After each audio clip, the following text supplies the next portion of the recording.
What's up guys? Magandang araw sa lahat, sa ating mga minamahal na kababayang OFW. Kung saan man kayo, sana okay kayo at maging masaya kayo kung saan man kayo naroon ngayon sa lupalop ng mundo mga par. So for today's video mga par, dahil alam mo na, ayaw ko namang baliwalain yung mga subscriber natin nga nag-message, no? Nga nagtatanong. Kaya ito mga par, bibigyan natin ng konting oras dahil busy rin tayo. Okay lang maging busy, basta yung mga subscriber natin, hindi natin malilimutan. Palagay ko nakadroga yan. No? So ngayon, babasahin natin to. Shoutout kay ERC9. No? Nagtatanong siya mga par, anong mga kailangan gawin sir para makapag-apply sa SK bilang driver? Sana mapansin, boss.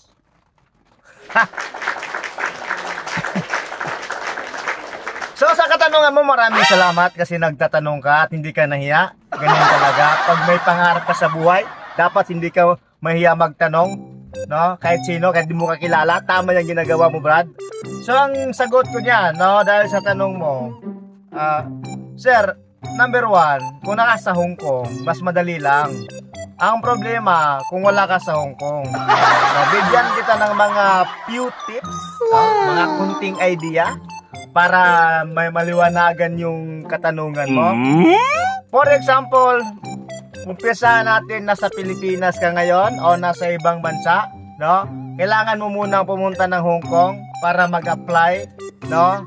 Mag-apply ng kahit ano, DH, no? DH, o maghanap ng employer or maging domestic helper ka. Sa lahat-lahat naman domestic helper eh. Pero yung katulong ka muna or gardener ka muna, ganun yung mga pwede mong applyan. Kasi yung pagkuha ng license, madali na lang yon. Kasi kung nandito ka na sa Hong Kong, na kailangan ng sitsi buritse, no, mag-apply ka lang sa Land Transport Department, dala ka lang ng kontrata, ID mo, yung Hong Kong ID kasi kailangan din yon, passport mo, at dali mo na rin yung address ng amo mo, kung address mo, no? Yon, dali mo na yon. Ang example nun is water bill, bako, pwede yung address na yon, magagamit yon, no? Yun ang hahanapin ng Land Transport Department para sa pag-apply ng written exam.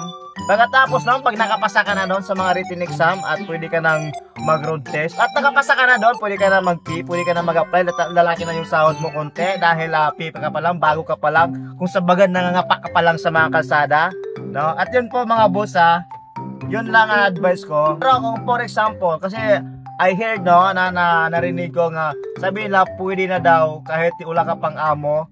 Pero hindi ko masabing legit kasi hindi ko pa rin alam kung totoo yung mga kasabihan na yon, na pwede ka mag-apply sa Hong Kong ng driver license, no, kahit wala kang amo. Pero hindi ko ano yon kasi hindi ko pa alam talaga kung totoo yun o hindi.